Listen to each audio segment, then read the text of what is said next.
స్టేట్‌కి యూజ్ అయ్యే ఇంకొక బిట్ చూద్దాము. ఓకే. ఇదొచ్చేసి క్వాడ్రాటిక్ ఈక్వేషన్ వర్గ సమీకరణాలు. ఓకే. లెసన్ నేమ్ చూద్దాం. ఒక క్వెషన్ చూద్దాము.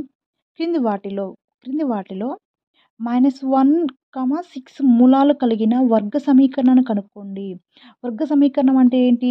సమీకరణం అంటే x² యాక్చువల్‌గా సమీకరణం అంటే ఏ రూపంలో ఉంటుందంటే ax² + bx + c = 0 రూపంలో ఉంటుందన్నమాట. సో, దీన్ని మనం ఏమంటారంటే వర్గ సమీకరణం అంటారు. ఓకే. వాడు ఏమిచ్చాడు? -1, 6 మూలాలు కలిగిన వర్గ సమీకరణాన్ని కనుక్కోండి. -1, 6 వచ్చేసి ఆల్ఫా, బీటా అనుకోండి. Alpha, beta. ఓకే. దీనికొక రూల్ ఉంటుందన్నమాట. ఒక ఫార్ములా ఉంటుంది. అదేంటంటే x² మైనస్ సమ్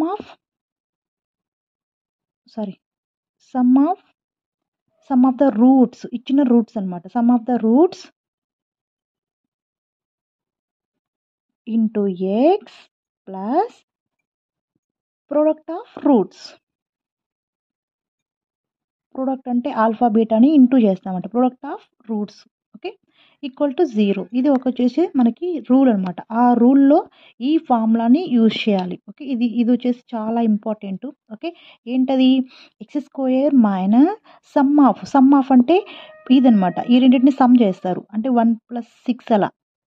లేకపోతే -1 + 6 అలా some of the roots into x plus product of roots. ఈ రెండిటిని మళ్ళీ ప్రొడక్ట్ చేస్తారు. ఇంటూ చేస్తారనమాట. 1 × 6 అలా.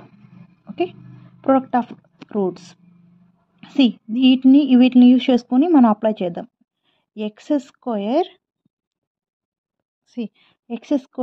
Minus sum of the roots. Some of the roots అంటే ఎంత? -1 + 6 ఇంటూ ఎక్స్ ప్లస్ ప్రొడక్ట్ అంటే ఎంత? -1 × 6 = 0.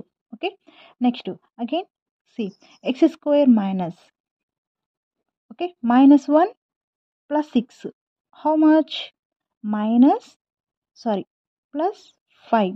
+5 into x. Again what is that? -1 × 6 -6 = 0.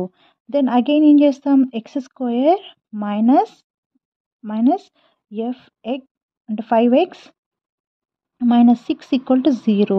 Okay. This is the quadratic equation వర్గ సమీకరణం. ఓకే. వర్గ సమీకరణం ఎక్కడుంది? x² minus